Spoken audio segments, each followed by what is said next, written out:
Era el mes de julio de 1805 y una sombra arrasadora se estaba extendiendo por Europa. Solo Rusia e Inglaterra resistían aún el plan de conquista del orbe de Napoleón Bonaparte. Las calles de Moscú todavía sentían lejano el peligro. En los salones de una de las familias más influyentes se celebraba una fiesta. La gran noticia del día era la enfermedad del riquísimo conde Besúkov y el posible paradero de su herencia, que se debatía entre el príncipe Basilio y Pedro, un hijo natural, digamos que algo distraído. Pedro estaba en esa fiesta y andaba por el salón sin saber en qué conversación intervenir, pero con el deseo de decirlo todo sin pensar en las consecuencias. Nuestras tropas son las más preparadas. ¿Qué se puede decir del ejército francés? Que al mando del ejército francés está el europeo más ilustre del siglo. ¡Piensa! La intención de Pedro no era provocar, pero además de su usurpador, un asesino, acababa provocando. Caballeros, sería una lástima que arruináramos la fiesta discutiendo temas tan comprometidos. El príncipe Andrés Volkonsky, un viejo amigo de Pedro, había venido al rescate. Ven conmigo, Pedro. Creo que has escandalizado a todos. La vida que llevo aquí no me satisface. No sé qué hacer con mi vida, Andrés. Soy hijo bastardo, sin nombre, sin fortuna. En cuanto muera mi padre... No sabes lo que dices. Tu padre hará de ti su heredero universal. Imposible. Soy bastardo. Ahí llega un sirviente de la casa de tu padre. Creo que viene por ti. Efectivamente, llamaban de urgencia a Pedro porque el viejo conde de Besúkov agonizaba. Y cuando murió, se hizo público que Pedro, su hijo bastardo, el irresponsable, el indeciso Pedro, era el nuevo conde de Besúkov.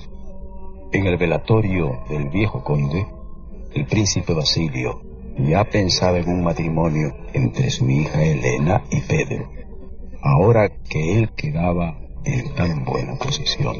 Elena le dio a Pedro un beso cálido y dio inicio a la fácil tarea de conquistarlo. En casa del padre de Andrés, el viejo príncipe Volkonsky, las preocupaciones eran otras. Andrés acababa de darle a su padre la temida noticia. He venido para dejar a Lisa aquí contigo, en tu casa. Me enrolo, padre. Voy a la guerra. ¿Por qué? Ella está esperando un hijo mío. Tanto peor. Pero no voy a intentar detenerte. Solo espero que tu cobardía no enturbie el nombre de esta familia. Y en cuanto a tu hijo... Si algo me ocurriera en el frente, padre, no dejes que te separen de mi hijo. Quiero que crezca aquí, contigo. Y adiós, padre. Cuando Andrés besó la mano de su padre para despedirse, el viejo príncipe le volteó la cara para que no lo viera llorar. Y dejando a su mujer sola, con pocos meses restando para dar a luz, el príncipe Andrés Volkonsky partió al frente, decidido y quizás hasta deseoso de morir.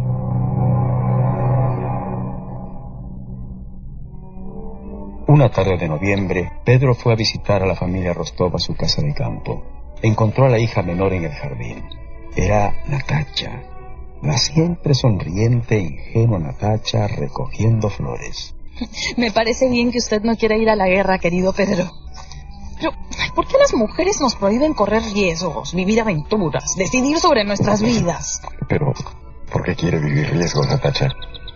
No se apure, ya se los traerá la vida. ¿Está triste usted? No soy un hombre muy alegre, le confieso. Pero si hoy hace un día precioso. Lo sé. Pedro la miró encantado de la dulzura de aquella niña, de su facilidad para ser feliz. ¿Sabe que voy a casarme con Elena? En ese momento, Sonia se asomó al jardín para avisarles que el almuerzo estaba listo. Sonia era una prima de Natacha que vivía con la familia. Vamos, hay un pastel delicioso como postre. Natacha y Pedro compartían el postre cerca de Moscú, Mientras en el frente de batalla, el príncipe Andrés y el general Kutuzov discutían la táctica de ataque contra los franceses. Y en ese momento, una columna francesa los atacó sorpresivamente. Muchos soldados cayeron, entre ellos el general. ¡Volkovsky! ¡Volkovsky! ¡Detenga a esos miserables! El príncipe Andrés corrió al campo de batalla y se lanzó a la carga alzando la bandera, seguro de que todo el batallón le seguiría. ¡Vamos! ¡Vamos! ¡Fuerza! ¡A la carga! ¡A la carga! En efecto, uno a uno los soldados rusos fueron formando una línea de combate. El príncipe sentía muy de cerca el silbido de las balas. A su izquierda y a su derecha, los soldados caían. Embriagado por el fulgor de la lucha, sin ser plenamente consciente de por qué le estaba sucediendo eso, Andrés notó que él también caía, que se le doblaban las piernas, que se desplomaba y se quedaba quieto. Unos minutos más tarde, el príncipe abrió los ojos. ¡Qué dulzura! ¡Qué calma! ¡Qué distinto está todo desde hace un minuto! Entonces no desfilaban de esa forma las nubes por el cielo infinito.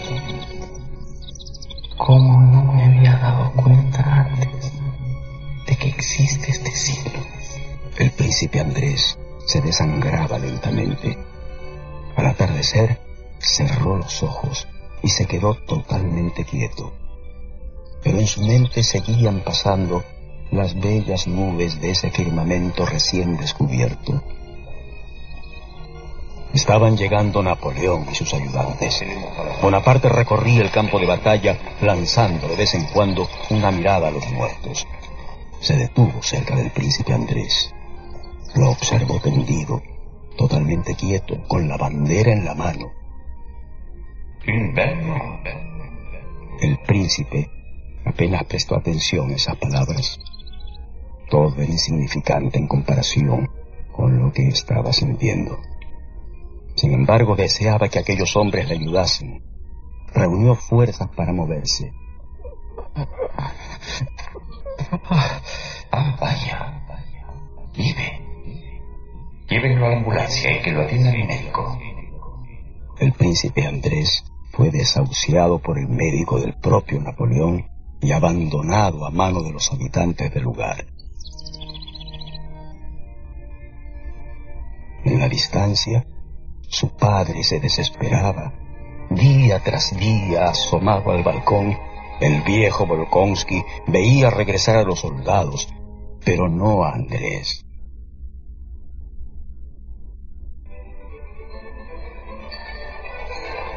En Moscú se celebraba un banquete en honor al emperador de Rusia. Asistía Pedro, el mal casado Pedro. Frente a él se sentaba Dólokhov.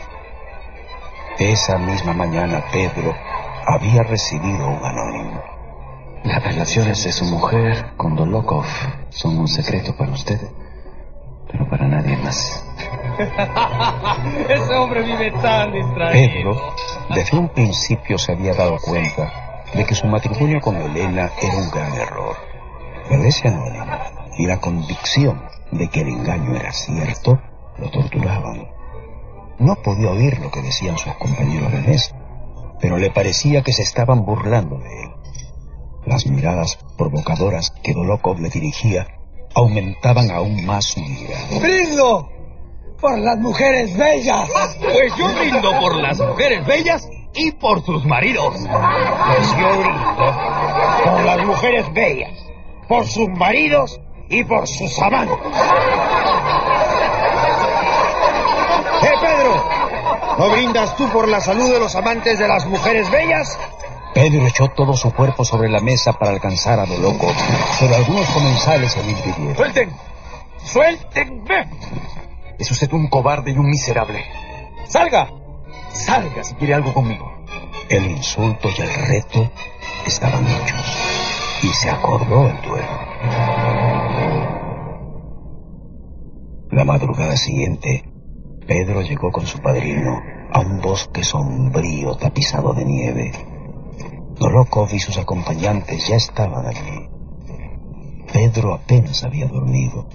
Dos cosas le absorbían por completo: la evidente culpa de su mujer y que Dolokhov no merecía morir por esa infidelidad.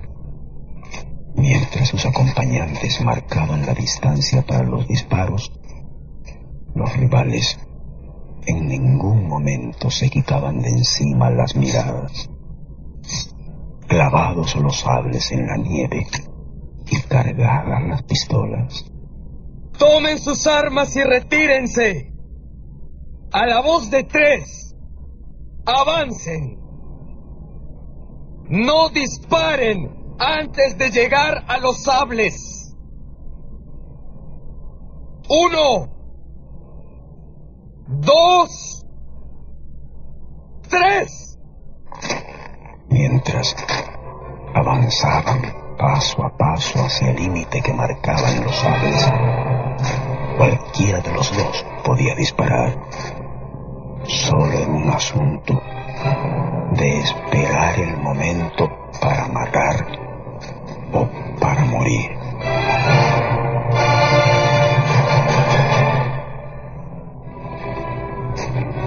Pedro sostenía la pistola con el brazo extendido, como si tuviera miedo de matarse con su propia arma. Bajó la vista al suelo. Lanzó una rápida mirada a Dolokhov, vio que había llegado a la marca y, encogiendo el dedo, disparó. Dolokhov se apretaba el costado con la mano izquierda, pero continuaba apuntándole a Pedro con la derecha. Pedro no podía creer que había herido a ese hombre. Desesperado, corrió hacia él. ¡Esto no ha terminado! ¡A la raya! ¡Regresa! Con los brazos caídos y el cuerpo encorvado, Pedro miró a su adversario como si no entendiera lo que estaba pasando. ¡Cúbrete! ¡Regresa y cúbrete!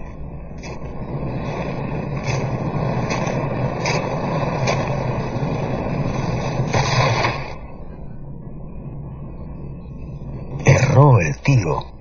Dolokhov finalmente cayó desplomado y Pedro corrió hacia el bosque creyendo que la angustia lo asfixiaba. Estuvo deambulando en el bosque casi todo el día. Solo al día siguiente, el duelo llegó a oídos de Elena. Y así pretendías limpiar tu nombre, convirtiéndote en un pistolero y convirtiéndome a mí en la esposa de un fracasado. Nunca debí casarme contigo, de un ¿entiendes? bufón. ¡Quiero separarme! No permitiré que separarme. me arrastres en tu miseria. ¡Cállate, silencio, no voy silencio! a permitir que me dejes, ¿me ¡Cállate! escuchas? Eres un amante aburrido. Silencio. Un hombre ¡Silencio! aburrido. Ni siquiera sabes matar a tu enemigo en un duelo. ¡Cállate! Ni siquiera sabes pegarle a tu mujer. En un arranque violento, Pedro cogió el mármol de la mesa y se lo echó encima de Elena. Ella huyó aterrorizada. El matrimonio estaba disuelto.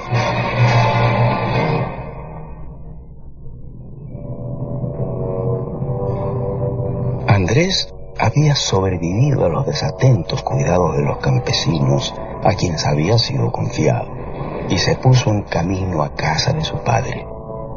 Llegó una noche de ventisca, precisamente la noche en que su esposa Lisa estaba dando a luz.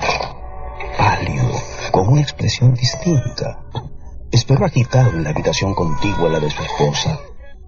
De pronto, los gemidos de dolor cesaron y comenzó el llanto de un bebé. Andrés entró a la alcoba. Su mujer yacía muerta. Se acercó a la cama y, tomándola de la mano, lamentó no haberla amado más. Y con este pesar, después de las exequias, Andrés se fue con su hijo a vivir a la casa del bosque. Allí quiso recuperarse de las heridas que las batallas le habían dejado y de las que le habían dejado los tiempos de paz. Unos años más tarde, ¡Condes de Besuco! ¡Señores de Nutingen! la víspera de 1810, todas las personalidades de Rusia asistían a la gran fiesta de fin de año. Acudían con ánimos tan diferentes. Para Natacha era su primer baile. Estaba nerviosa y expectante. ¡Familia Rostov! Desde que su familia fue anunciada, procuró adoptar una actitud, digamos que, majestuosa. Sus ojos miraban a todos lados sin distinguir nada demasiado claramente. Todas las damas están radiantes. Y yo... Nadie me sacará a bailar. Nadie. También estaba Pedro. Su amigo, el príncipe Andrés, con su uniforme blanco de coronel de caballería, estaba animado y alegre. Pídele este baile a Natacha. Harían muy bonita pareja. ¿Dónde está? Volkonsky le propuso un baile y Natacha sonrió de felicidad. Bailaron juntos casi toda la noche y compartieron miradas cómplices desde lejos, cuando Natacha no podía rehusar la invitación de algún otro hombre. ¡Qué gentil es! Jamás he sentido nada así. Con él me siento tan extraña. Es adorable. El real es su encanto, como una flor rara dentro de este mundo. ¡Qué bien baila! Está decidido. Si al girar, si en el próximo giro me sonríe, será mi esposa. Y así fue. Natacha giró y le sonrió. Es ella. Al finalizar el baile, el conde Rostov, el padre de Natacha, se acercó a la pareja. A mi esposa y a mí nos gustaría invitarlo a almorzar, príncipe Andrés, esta semana. Con gusto. ¿Estás contenta, Natacha? Ay, como nunca en mi vida. Esa dicha no era compartida por el padre de Andrés. El viejo príncipe Volkonsky quedó horrorizado cuando su hijo le planteó casarse con Natacha. Debes guardar luto por tu esposa. 1 año por lo menos. Si para entonces ese amor o esa ceguera por esa persona aún existen, pues cásate. Es mi última palabra.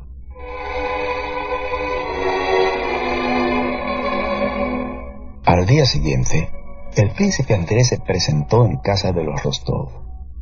Cuando Natacha supo que había pedido su mano, corrió hacia el salón y desde la puerta lo miró. Está extraño. Lo es todo para mí desde ahora. Sí, todo. Desde ahora lo amo más que a nadie en este mundo. Andrés la vio en el umbral y se acercó a ella. La amo desde el primer día que la vi. Él tomó la mano de su amada y la besó.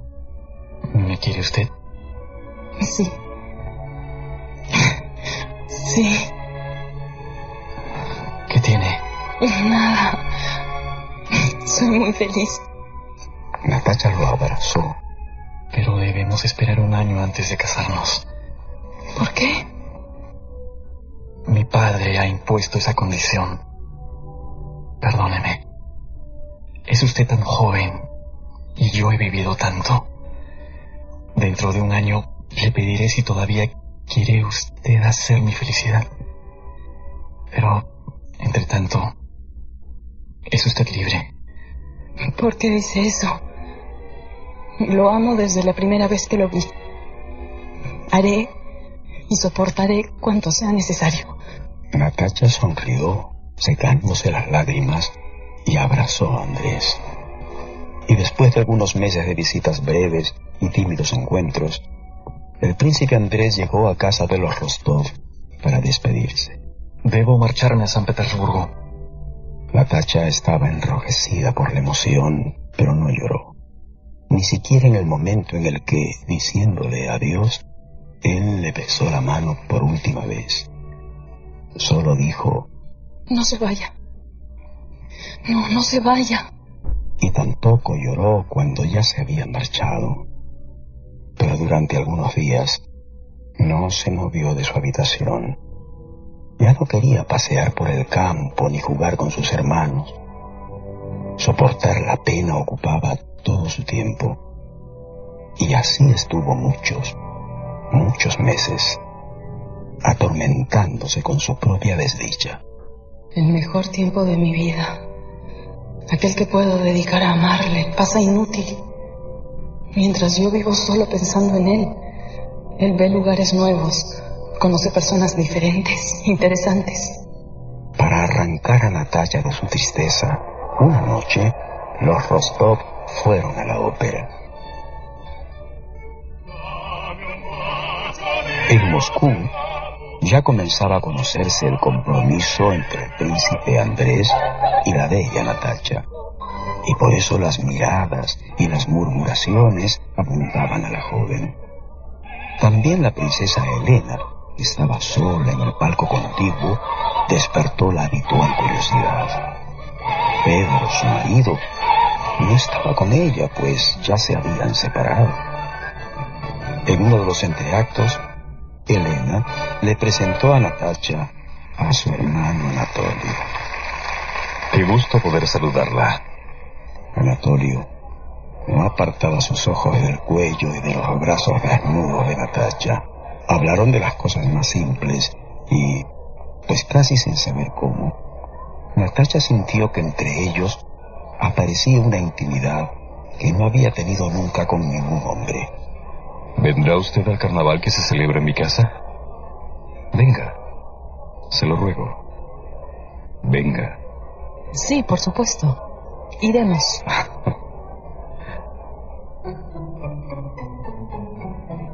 Natalia llegó a la fiesta sin mayor interés, pero casi de inmediato se apoderó de ella el placer vanidoso de agradar a Anatolio, quien se apresuró a sacarla a bailar.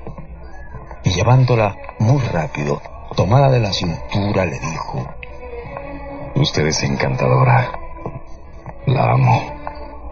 No me diga eso. Estoy prometida.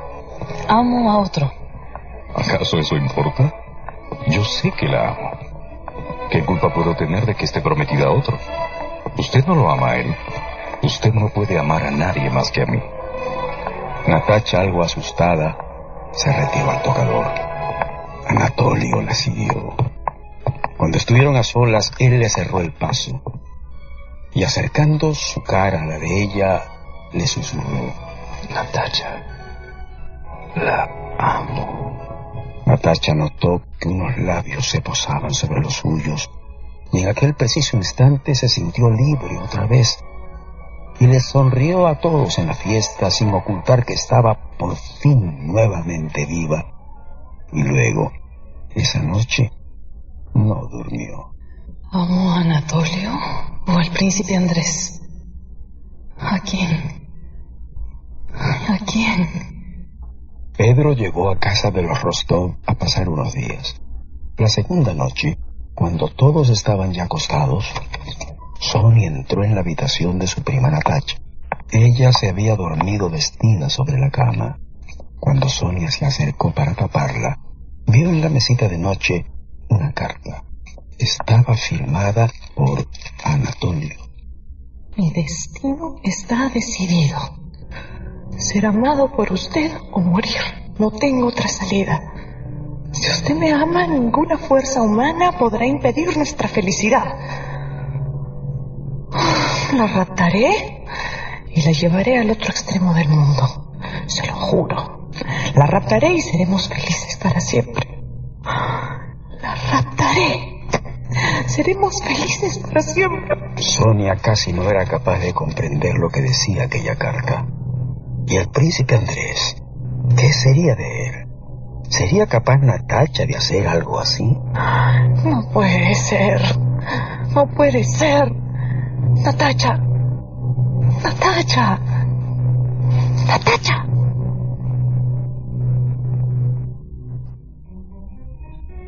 Sonia sostenía la carta de Anatolio en la mano, temblorosa, mientras intentaba despertar a Natalia.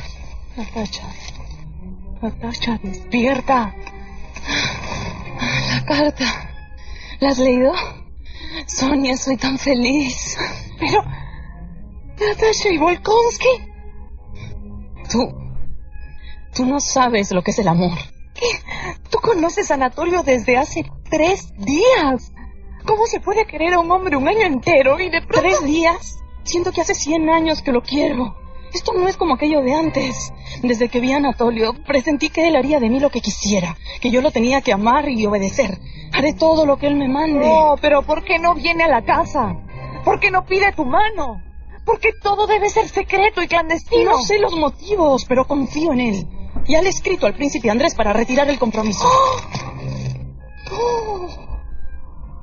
Tus padres no pueden saber esto. Claro que no, Sonia. Esto no puede saberlo nadie. No te permitiré que hagas esta estupidez. Vendrá y me iré con él. Ya estoy cansada de esperar. ¡Nunca!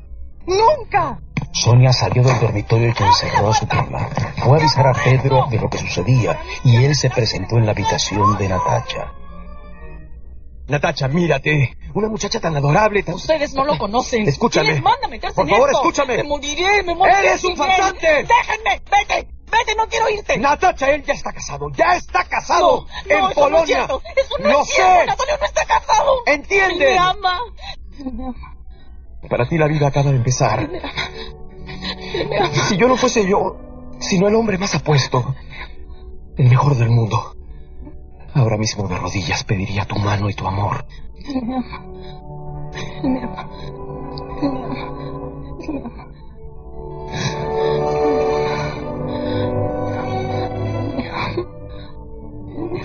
Pedro temblaba. Se había dado cuenta de que ya no veía a esa niña como antes. Sus viejos sentimientos de compasión y de ternura se habían convertido en amor. Pero Natacha, ella no se daba cuenta de nada.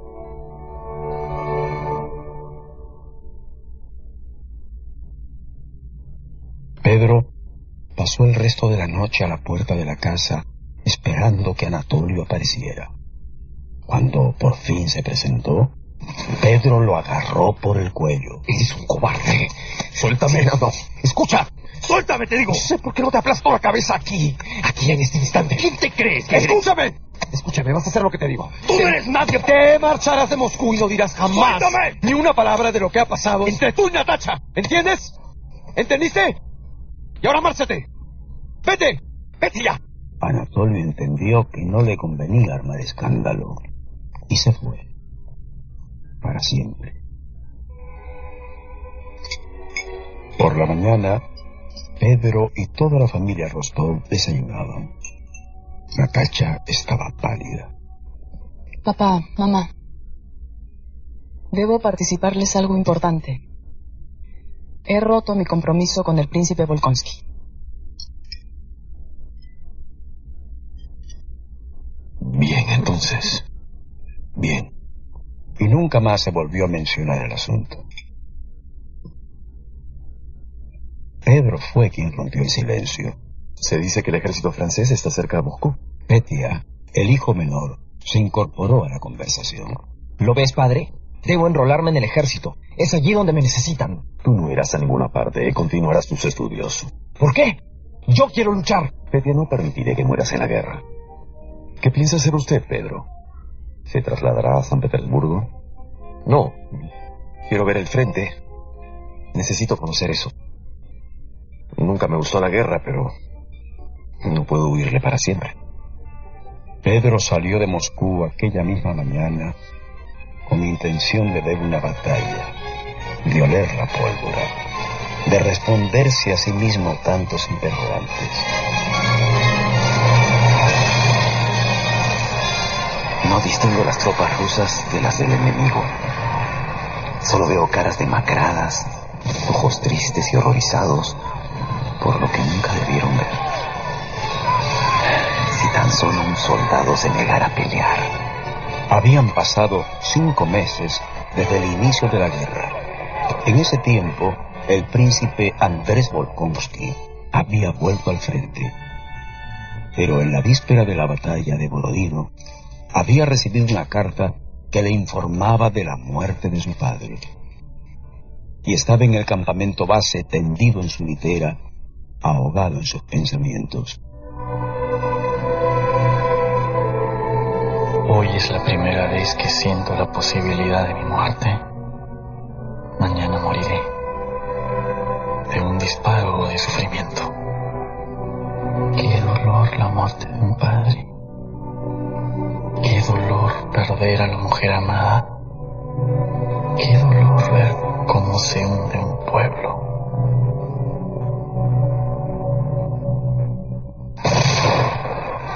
Al alba empezó la lucha. Algunos soldados corrían transportando armamento. Otros obedecían maquinalmente las órdenes de sus jefes. Pedro deambulaba entre el horror. Cuando los soldados le veían, meneaban la cabeza.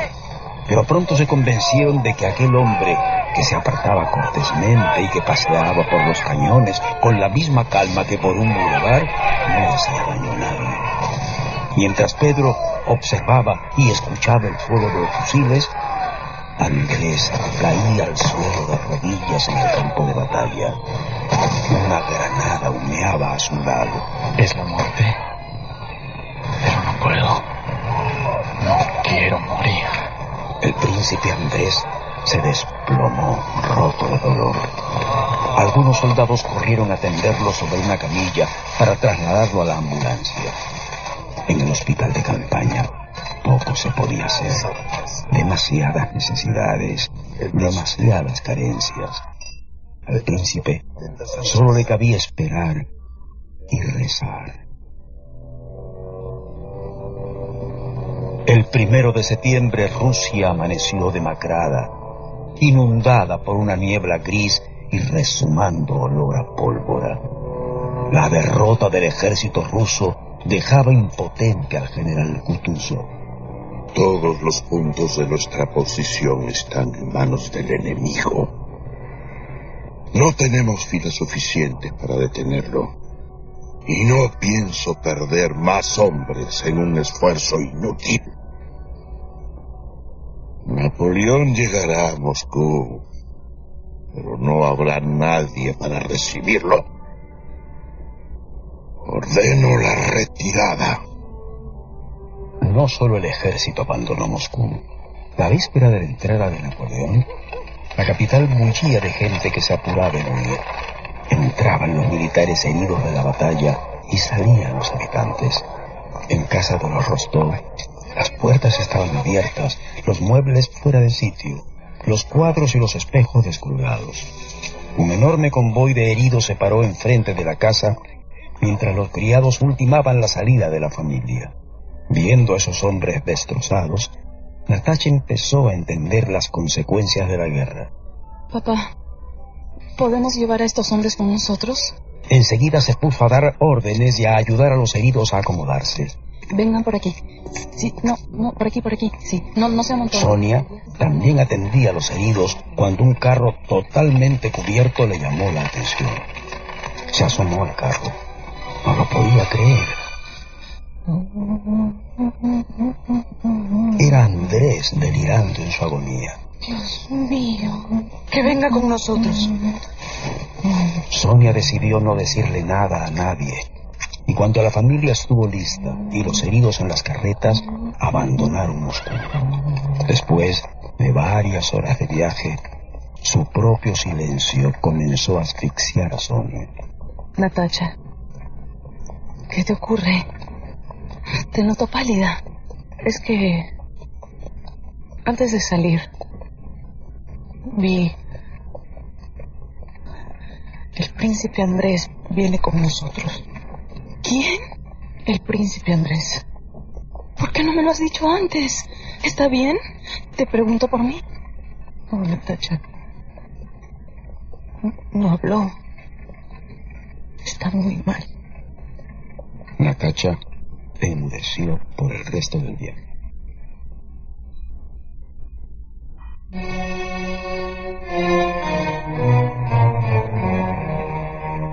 El ejército ruso y los habitantes habían dejado abandonada la ciudad, dando paso a la milicia enemiga. El 2 de septiembre de 1812 desfilaban las tropas francesas por las calles de Moscú. Napoleón miró la ciudad desde los ventanales del Kremlin. Ciudad asiática de innumerables iglesias. He aquí por fin la famosa ciudad. Ya era hora.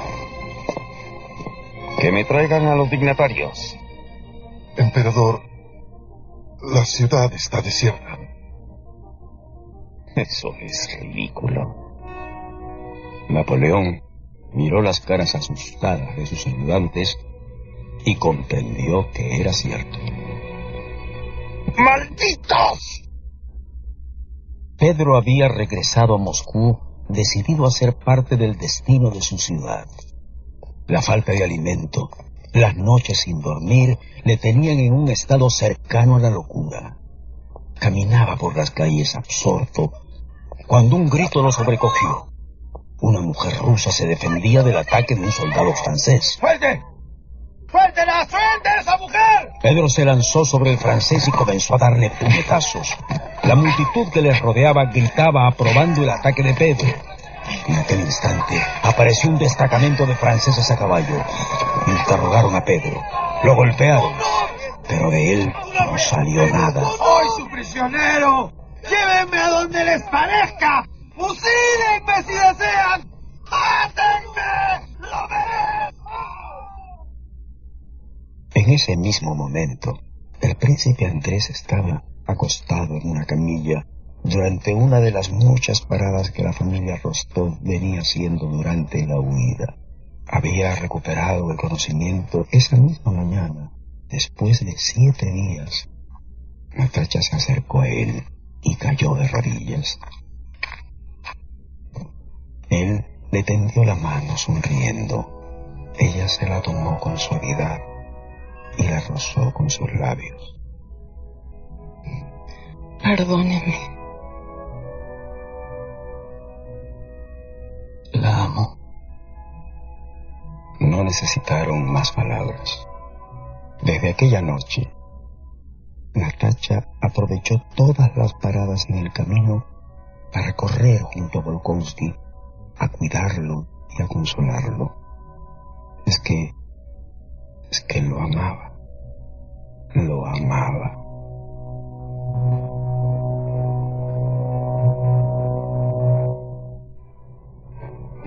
Tras 8 días de cautiverio, llevaron a Pedro y a otros prisioneros a un campo abierto. Los llamaban de 2 en 2 para fusilarlos. Los soldados les vendaban los ojos a los cautivos y los ataban al poste. ¡Siguientes! En el siguiente par estaría Pedro. Empezó a caminar con solamente el horror en los ojos.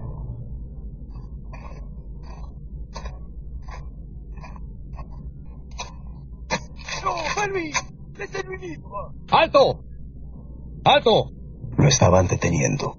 Un oficial estaba dando órdenes en francés. Se habían enterado de quién era. Por eso no lo mataban. Pero querían que presenciara las ejecuciones. Luego lo llevaron a un cuartel con más presos. Sentía que se disipaba en su alma la fe en el bienestar del mundo. Pero pronto aprendió que el pesar dura unas horas y la vida dura un siglo. Durante la guerra, la familia Rostov se afincó en el campo, en la casa de un antiguo conocido. Natacha cuidaba al príncipe Andrés sin moverse del lado de su cama. El príncipe se daba perfecta cuenta de que se estaba muriendo. ¿Qué tienes? Ay, ¿qué tienes?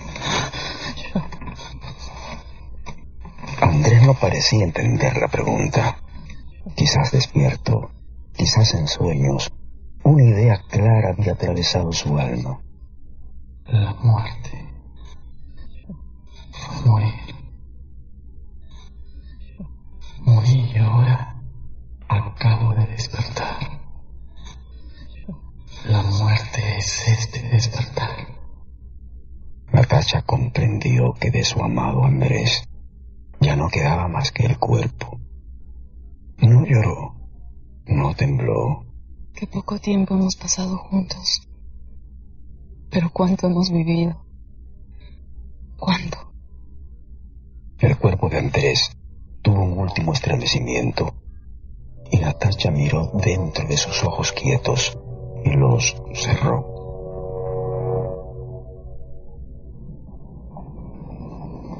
¡No se detengan! ¡Arriba! Casi 2 meses después de la ocupación, Napoleón abandonó Moscú. Partían soldados y también prisioneros. Pedro tuvo que ir con ellos. Pedro contaba sus pasos para tener algún motivo para seguir adelante. Después de 3 días de caminar con lluvia y entre la nieve, dejó de sentir el dolor en las piernas. Por todas partes sonaban voces de mando. Al trote una tarde pasó Napoleón rodeado de su séquito. Iba con la mirada perdida, como evitando guardar en su recuerdo alguna imagen de aquella derrota. Derrotado, pero no humillado. Jamás. Cuando el ejército francés abandonó Moscú, el general Kutuzov hizo llegar a cada brigada una carta informando de la rendición francesa. Hemos resistido y hemos vencido. Las tropas deben regresar a la ciudad y hacer gala del honor recuperado. La guerra ha terminado y el pueblo vuelve a ser dueño de su hogar. Una de esas cartas la recibió Dolokov, recuperado tiempo atrás de las heridas de su absurdo duelo con Pedro. El joven Petia le entregó la carta. Petia es el hijo menor de los Rostov, hermano de Natacha, y había conseguido que sus padres le dejaran ingresar en el ejército, ya que solo se encargaría de la correspondencia oficial. Después de leer la carta, Dolokov se echó a reír. ¡Petia! ¡Petia! ¡Petia, ven acá! Diles a tus superiores que no pudiste entregarme la carta esta noche. ¿Por qué? Porque mañana, al amanecer, el ejército francés recibirá una última visita. ¿Va a atacarlos? Eso a ti no te incumbe, muchacho. Déjeme pelear con usted. Eres muy joven. La guerra no es un juego. Déjeme luchar o ahora mismo iré a decirles que sí entregué la carta como era mi deber. ¡Un patriota! Eso me gusta. Pero mañana no te separes de mí y cúbrete. O morirás, pues, hijo. Y yo tendré problemas. Esa noche, Petia no pudo dormir imaginando su gran día. Por la mañana, las filas al mando de Dolokov se acercaron al ejército francés en retirada. Las tropas francesas estaban casi exhaustas después de varios días de frío y de hambre, y fue fácil la venganza de Dolokov, pero tuvo un costo alto e injusto. Una de las pocas balas que el ejército francés devolvió puso fin a la vida del pequeño patriota, del jovencito Petia. Pero gracias a esta fatal intervención, son caprichos del destino, este mismo Dolokov, este mismo hombre que un día forzó a Pedro a batirse a duelo y lo hubiera matado de un pistoletazo, salvó a Pedro de morir en manos de los franceses. Y ambos hombres se pusieron a intercambiar noticias como si nada de aquello hubiera sucedido jamás. ¿Supiste que Elena falleció? Me imagino. Elena, mi esposa. Ella. Lo siento. Aquel mismo día, Pedro supo también que había muerto su amigo Andrés, y solo quiso abandonar muy pronto aquel lugar repleto de fosas abiertas y armas desparramadas y encontrar un refugio, y se puso camino a Moscú.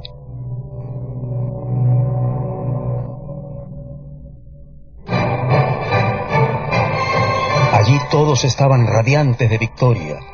La vida bullía nuevamente en la capital destruida. Cuando Pedro llegó por fin a su casa, se instaló en un pabellón que milagrosamente había quedado intacto. La mesa puesta, un buen caldo, mi cama limpia, blanda, y soy libre. Libre de los franceses, libre de mi mujer. Qué voy a hacer ahora? Veremos. Mientras tanto, qué agradable es todo. Qué agradable. Al poco tiempo, Pedro supo del regreso de los Rostov a la ciudad. Fue a visitarlos. Cuando llegó a la casa estaba inquieto. No sabía por quién preguntar. Avisaré su llegada. Pero un criado lo reconoció. Señor. Detrás de la puerta oyó unos pasos. Entró una señorita con la mirada atenta y triste. Se observaron. No se dijeron nada. Entonces, ella sonrió.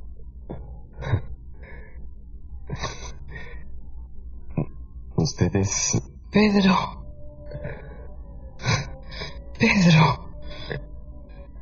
¿Cómo? ¿Cómo ha estado? Bien. Bueno, claro, han pasado tantas cosas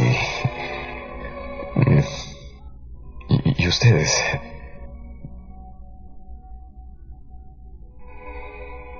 Natacha estaba delgada y pálida. Sus ojos, en otro tiempo tan brillantes, se veían ahora nublados, melancólicos. Pero aquella sonrisa...